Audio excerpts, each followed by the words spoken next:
안녕하세요 여러분, 수익률 상승에 도움을 드리고 싶은 헬퍼입니다. 금일 영상은 이제 매주 월요일 날 올려드리는 유동성 분석 영상이고요. 일단 간단하게 지표들 전주 대비 어떻게 움직였는지 먼저 설명드리고 그 다음에 조금 유동성 분석 들어가도록 하겠습니다. 지급 준비율은 조금 오랜만에 하락을 하고 있고요. 아무래도 돈이 조금 미국 재정 정책 때문에 결국에는 조금 풀리고 있지 않나라고 생각이 되네요. 일단 지급 준비금 조금 소폭 하락하고 있고요. 일단 이게 추세적인 하락일지 아니면 단기적인 하락이어서 다시 반등할지는 조금 지켜봐야 될 것 같습니다. 그 다음에 이제 미 재무부 일반 계정은 일단 하락을 하고 있고요. 이제 재정 정책을 사용하기 때문에 하락을 하고 있고요. 자세하게 이게 어떤 건지는 조금 이따 설명드리도록 하고요. 이제 연준 총 자산은 계속해서 이제 그 양쪽 하나의 영향으로 이제 자산 매입으로 조금 상승을 하고 있고요.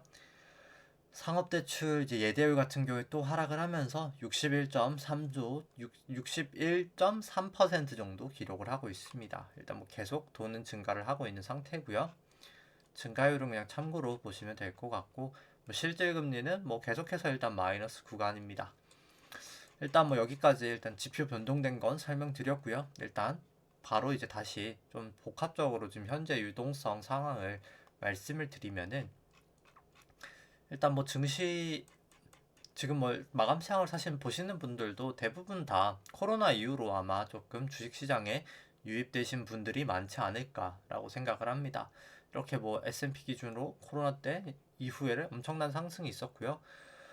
한국 기준으로도 사실 보더라도 엄청나게 사실 거의 바닥이 한 1400 몇 가지 갔었죠. 그렇다가 지금 3000 거의 200까지 와 있으니까 상당히 많이 올라간 상태입니다. 근데 사실 그때 올라간 이유에 대해서 사실 많이 설명을 하실 때 이제 유동성 때문에 통화량이 많이 증가해서 조금 유동성 때문에 올랐다라고 하지만은 실제로 통화량이 증가한 건 맞지만 지금 유동성이 또 증가한 건 아니거든요.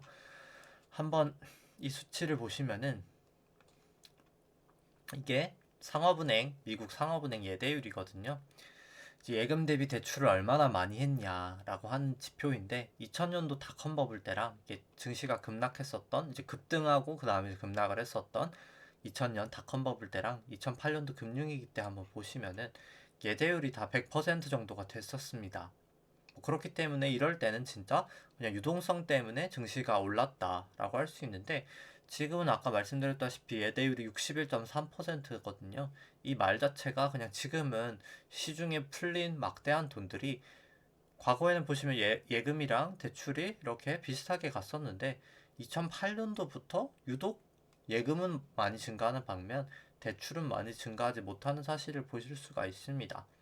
그렇기 때문에 그냥 정확하게 이제 생각을 해보면, 통화는 증가한 게 맞는데 중앙은행이 돈이 많을 찍으면서 통화량은 증가한 게 맞는데, 유동성은 어떻게 보면은 실제 시장에 풀리는 유동성은 생각보다 많이 증가는 못했다 라고 생각을 하시면 될 것 같습니다. 결국 돈이 다 지금 잠자고 있다라고 생각을 하시면 될 것 같고요. 이 잠자고 있는 돈을 지급준비금이라고 합니다. 그렇기 때문에 2008년도부터 지급준비금이, 그 전에는 매우 소량이었었지만 지금 보시면은 거의 한 4조 달러 정도까지 많이 증가해 있다라고 생각을 하시면 될 것 같고요. 그 영향은 이제 양적 완화의 영향입니다. 일단 양적 완화 설명드리기 전에, 일단 그럼 왜 양적 완화를 해서 돈이 유동성에 풀리지도 않았는데 실제로 다 잠들어 있는데 왜 증시는 그럼 왜 올라갔을까 라고 생각을 해보면, 그럼 증시가 지금 고평가가 아닌가 라고 생각을 해보면, 일단 미국 쪽 퍼 한번 보시면 이 트레일링 퍼긴 하거든요. 트레일링 퍼 보시면은 퍼가 거의 닷컴 버블 이후 금융위기 이후 정도 수준으로 높습니다. 트레일링이 아니라 리딩이라고 하더라도 20에서 30이기 때문에 상당히 과거 대비 높아져 있는 수치고요. 그럼 퍼보다 조금 민감도가 덜한 PBR을 보더라도 닷컴 버블 이후로 최고치고 2008년도 금융위기보다도 훨씬 더 높은 수치입니다. 그럼 분명히 지금 밸류에이션 부담은 있는데 유동성은 풀렸는데 왜 밸류에이션 부담은 있을까라고 생각을 해보면, 똑같이 이제 한국 퍼 같은 경우 봐도 한국 PBR 보시더라도 2011년 이후 거의 최상 최고치고요. 퍼 같은 경우에도 트레일링이기 때문에 뭐 상당히 거의 뭐 닷컴버블 이후로 가장 높아진 수치입니다. 그럼 이렇게 증시가 갈 수 있었던 이유는 돈이 풀린 게 아니라 그럼 다른 이유 때문이겠죠. 그 이유는 사실 이 실질금리 때문이고요. 2008년도 이전에는 이 회색깔 영역이 실질금리고 이 빨간색깔 영역이 기준금리인데 원래 기준금리랑 실질금리가 같아야 되거든요. 그럼 이제 왜 같아야 되는지 설명을 드리면 이제 금리라는 게 그냥 저희들이 많이 말하는 금리는 이제 명목금리입니다. 근데 이 명목금리는 이제 실질금리랑 이제 기대 인플레이션이라고 더하면 구하게 되는데요. 기대 인플레이션은 이제 영어로 BEI라고 해서 이제 브레이크 이븐 인플레이션이라고 하고요. 뭐 명목금리는 노미널 레이트하고 이제 실질금리 리얼 레이트 하는데 뭐 중요한 것은 뭐 용어가 아니라 명목금리가 원래 이제 사실 어떻게 보면 실질금리가 이 기준금리랑 같아야 되는데 이 단기금리랑 같아야 되는데 2008년도부터 이렇게 실질금리가 기준금리보다 대부분 하회하는 경우가 상당히 많거든요. 지금 같은 경우에는 상당히 이제 크게 하회를 하고 있는 모습을 나타내면서 사실 실질금리가 코로나 이후로는 마이너스인 상태가 지속되고 있고요. 결국 실질금리가 이렇게 낮아졌기 때문에 상대적으로 또 명목금리 자체도 좀 낮아져 있는 상황이 발생한 상황이고요. 결국 그 이유는 뭐 사실 그냥 간단하게 양적 완화 때문입니다. 2008년도 금융위기 이후로 이제 중앙은행이 완적 완화를 하면서 이제 이런 현상이 이제 발생을 한 거고요. 결국 지금 증시의 상승은 유동성 때문이라기보다는 양적 완화에 따른 실질금리 하락의 영향이 큽니다. 그럼 왜 이제 실질금리가 하락을 했는데 증시는 또 올라가냐라고 한번 그냥 생각을 해보면 이 퍼 공식은 잠시만요. 네. 퍼 공식은 이제 퍼가 높을수록 사실 주식이 고평가고 주식이 많이 올라간다는 거잖아요. 퍼 공식은 이제 배당 성향에서 이제 R-G로 이제 나눈 거거든요. 근데 이제 G 같은 경우에는 그냥 성장률이거든요. 고정값이라고 치고 여기 이제 할인율이고 여기 이제 배당 성향인데 배당 성향은 이제 그냥 배당 플러스 배당금 플러스 이제 자사주 매입이 포함이 됩니다. 근데 미국 같은 경우에 특히 이제 저금리, 실질금리가 저금리인 상황을 토대로 이제 자사주 매입을 상당히 많이 했었거든요. 저금리로 채권을 조달한 다음에 자사주 매입을 상당히 많이 했었습니다. 특히 이제 막 애플이나 그런 테크주들이 많이 그런 현상을 나타냈고요. 그렇기 때문에 실질금리가 낮아져서 배당 성향이 높아졌기 때문에 퍼가 높아지는 게 용인이 되었었고요. 이렇게 높아지는 게 용인이 되었었고요. 할인율이 이제 보통 금리에다가 이제 위험 프리미엄을 더한 건데 이제 주식 투자하면 당연히 위험이 있기 때문에 위험 프리미엄이 더한 건데 이제 결국 금리가 실질금리가 낮아졌기 때문에 할인율도 낮아지고 할인율이 낮아졌기 때문에 퍼는 이렇게 높아지는 현상이 나타났다고 생각을 하시면 될 것 같습니다. 결국 지금의 상승은 저금리에 의한 상승이다 라고 생각을 하시면 될 것 같고요. 정확하게는 명목금리가 저금리였다기보다 이 실질금리가 이제 저금리여서 이런 현상이 나타나고 있다 생각을 하시면 될 것 같습니다. 그럼 양적 완화를 한번 조금 이해할 필요가 있는데요. 이제 그 다음에는 양적 완화를 한번 생각을 해보시면은 양적 완화를 생각하기 전에 그럼 제가 한 100억 달러 정도 미국 국채를 가지고 있는 게 저고요. 뭐 좀 약간 부유한 투자자라고 생각을 해보겠습니다. 한 100억 달러 정도 채권을 미 재무부 채권을 국채를 들고 있는 투자자라고 생각을 해보면요. 미국 연방준비은행이 이제 페드가 양적 완화라는 것은 이제 채권을 뭐 일정 금리에 이제 사주는 것입니다. 그럼 제가 이렇게 채권을 재무부에 넘기면은 이 재무부가 아니라 이 연방준비은행이 넘기면 연방준비은행은 저한테 이제 돈을 주겠죠. 100억 달러만큼 현금은 줄 겁니다. 여기 재무부가 아니죠. 계속 재무부가 아니라 연방준비은행은 이제 채권이 생길 거고요. 채권이 계속 이렇게 생겨나면 자산이 늘어나겠죠. 당연히. 그러면 이렇게 자산이 이렇게 높아지는 것을 보실 수가 있습니다. 연방준비은행 총 자산은 지금 거의 8조 달러 정도까지 증가를 한 상태이고요. 그럼 저 같은 경우 이제 100억 달러라는 현금이 생기는데 뭐 제가 그냥 정말 지폐로 현찰을 받지는 않겠죠. 현찰을 받으면은 뭐 크게 상관이 없는데 뭐 제가 뱅크 오브 아메리카 뭐 BOA 통장으로 받았다고 생각을 해보겠습니다.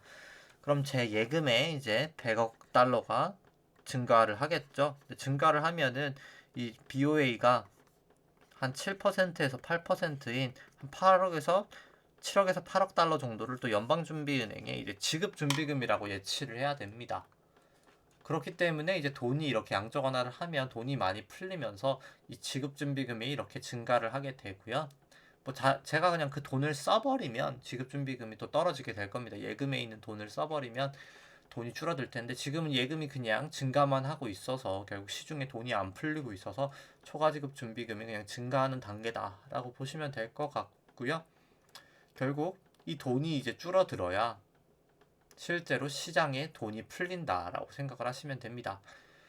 그렇기 때문에 2014년도 중반부터 돈이 실제로 풀리기 시작했죠. 그렇기 때문에 그때부터 인플레이션도 발생을 했었습니다. 이때 2%에서 3% 정도 인플레이션이 발생을 했고요. 그렇기 때문에 돈이 시장으로 이제 풀려 나가면서 미국이 이제 기준금리랑 테이퍼링을 할 수밖에 없는 상황이 나타나게 되면서 연준의 이제 총 자산이 감소하는 테이퍼링도 이 시기에 이렇게 발생을 하게 되었고요. 이제 인플레이션을 잡기 위해서 미국 중앙은행인 페드가 또 금리 인상도 이렇게 하게 되는 상황이 나타나게 됩니다. 근데 그때 어떻게 보시면은 증시는 또 많이 상승을 했었거든요. 원래 이제 금리가 상승을 하면 증시가 하락을 한다라는 게 이제 정설이긴 하지만 이론적으로는 실제로는 이제 금리가 올라가는 부분은 증시에 부담이 되는 건 맞지만 이렇게 초과지급준비금, 지급준비금이 떨어지면서 시중에 돈이 풀리면서 증시는 더욱더 상승을 하게 되는 결과가 나타나게 되었습니다. 그럼 이제 미래에는 어떻게 될까?가 가장 중요한 문제죠. 지금 미 재무부 일반 개정 그 전에 그럼 설명을 드리면 미 재무부 일반 개정은 이제 미국 우리나라 이제 기재부라고 생각하시면 될 것 같고요. 이제 채권을 발행해서 이제 재정 정책을 사용하기 위해 모아놓은 현금이라고 생각하시면 됩니다. 트럼프 때 0.9조 달러짜리 이제 부양책도 통과됐었어가지고 트럼프 정부 때 약 1.8조 정도 채권을 찍어서 현금을 보유하고 있다가 지금 재정 정책이 막 시행이 되면서 0.9조까지 하락을 하였고요. 시장에 한 9천억 달러 정도가 풀렸다라고 생각을 하시면 됩니다. 근데 그 풀린 돈이 상당 부분은 일단 다 그냥 초과지급준비금, 이 지급준비금에 다 통장에 이제 쌓여 있었는데 일단 지난주 일단 뭐 14일부터 21일까지는 조금 돈이 실제로 풀렸다. 한 0. 보시면 한 2조 달러 정도는 풀렸다라고 생각을 하시면 됩니다. 아마도 이 초과지급 준비금, 이 주급 준비금 추세가 정말 이제 계속 만약에 하락을 하는 추세라고 한다고 하면은 이제 인플레이션은 정말 이제 그때 증가를 하게 될 것이고요. 근데 과연 이제 어제 제가 림 영상도 보여드렸는데 예를 들어서 림 영상 보시면은 이제 기업 가치를 구할 때 기업 가치 V 이제 기업의 밸류 기업 가치를 구하는 공식은 여기 이제 자기 자본이고요. 자기 자본 더하기 이제 ROE 마이너스 R 곱하기 이제 자기 자본 여기 자기 자본이고요. 자기 자본에서 R 마이너스 이제 할인율로 나누는 건데 이제 결국 증시가 이제 이 지급 준비금이 떨어지면서 이렇게 실적이 좋아지는 ROE가 높아지는 거랑 결국 할인율도 금리가 높아지면서 높아질 것이거든요. 어떤 게 그럼 과연 ROE가 높아지는 것은 기업 가치가 상승한 요인이고요. 이 할인율이 높아지는 건 기업 가치가 이제 떨어지는 건데 과거에 이제 2014년도랑 2019년 말까지는 금리가 어떻게 완만하게 상승을 하면서 이 ROE가 높아지는 게 더 크면서 결국 이 자사주 매입도 하면서 좀 증시가 더 상승을 했다고 하면 이번에는 과연 그러면 어떤 게 더 영향이 클지에 따라서 증시의 방향이 결정될 거라고 생각을 하고요. 뭐 개인적으로 저는 일단 단기적으로는 일단 지금 이렇게 만약에 돈이 계속 줄어든다고 하면은 연방준비은행이 총 자산을 줄이는 테이퍼링을 할 수밖에 없기 때문에 왜냐면 생각을 해보시면 이 부분도 연방준비은행의 이제 자기 자본 이제 이 재무 상태표를 한번 생각해 보겠습니다. 이제 페드의 재무 상태표를 한번 보시면